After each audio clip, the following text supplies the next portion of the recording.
दिल्ली विधानसभा चुनाव में भाजपा की जीत के बाद ठाणे में नरेश मस्के का बड़ा बयान सामने आया। उन्होंने दिल्ली की मतदाताओं को धन्यवाद देते हुए कहा कि जनता ने ऐसे नेताओं को घर बिठा दिया जिसके खाने के दांत अलग है और दिखाने के दांत अलग है।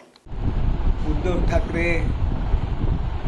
साहेब पडेल त्यांना फोडाफोडीची डोकी फोडण्याची भाषा करतायत। जेव्हा मुद्दे संपतात ना तेव्हा माणूस मुद्द्यावर येतो।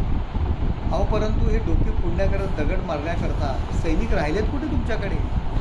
तुम्ही तर तुमची जी संघटना आहे, तुमची जी सेना आहे हिंदुत्ववादी विचारांची, ती त्या राहुल गांधींच्या दरवाजाच्या बाहेर गहाण ठेवलेली आहे। तुम्ही जो हिंदुत्ववाद सोडलेला आहे, बाळासाहेबांचा विचार सोडलेला आहे, त्यामुळे जे आता उरलेले शिवसैनिक आहेत ते तुम्हाला सोडून चालले। रडारड करत होता, रिकाम्या बॅगा घेऊन वर्षामधून बाहेर पडलात, 10 दिवसांनी नवीन भरलेल्या बॅगा घेऊन गेलात। हे लोकांच्या लक्षात आलेलं आहे आणि त्या सहानुभूतीच्या लाटेवरती जे शिवसैनिक आतापर्यंत तुमच्याबरोबर शिल्लक राहिले होते त्यांना सुद्धा आपली भूमिका समजलेली आहे। जो हिरवा झेंडा हिरवा फेटा आपण जो बांधलेला आहे तो लोकांच्या लक्षात आला आहे, त्यामुळे सर्वजण तुम्हाला सोडून चाललेले आहेत। अहो लोकप्रतिनिधी कशाला तुमच्याकरता राहतील?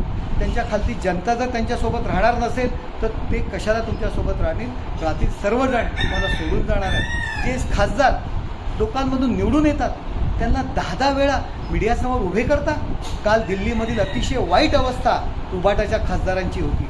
मीडियामध्ये बातम्या आल्यानंतर सगळ्यांना संसदेतून बोलवून घेतलं गेलं। असेल तसं या संसदेतलं बजेटचं भाषण, बजेटची चर्चा सोडून या आणि मीडियासमोर एकमेकांचे हात धरून उभे केले आणि सांगावं लागलं की आम्ही तुमच्या सोबत आहोत। अहो डोक्यावरती बंदूक ठेवून पतिव्रतेचे धडे नाही देता येत।